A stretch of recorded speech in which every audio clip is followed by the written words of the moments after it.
ଯେତେବେଳେ ଆମେ କାନ୍ଦୁ କିମ୍ବା ଆଖିରୁ ଲୁହ ବାହାରେ ସେତେବେଳେ ଆମକୁ ବାଧିଥାଏ ବା ଆଖିରେ କ'ଣ ପଡ଼ିଯାଇଥାଏ।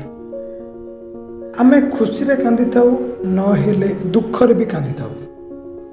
ସୁଖ ହେଉ କିମ୍ବା ଦୁଃଖ ହେଉ, ଆଖିରେ ଲୁହ ନିଶ୍ଚୟ ଆସିଥାଏ।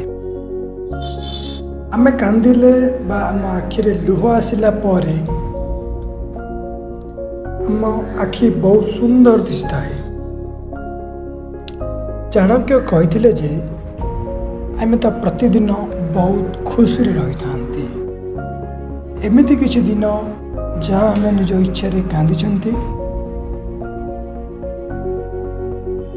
କିନ୍ତୁ ନାହିଁ, ସବୁବେଳେ ଖୁସି ରହିବା ଭଲ ଅଟେ, କିନ୍ତୁ ଦିନେ ଦିନେ ନିଜ ଇଚ୍ଛାରେ କାନ୍ଦିବା ଦେହ ପାଇଁ, ଆମ ଜୀବନ ପାଇଁ ସବୁଠୁ ଭଲ ଅଟେ।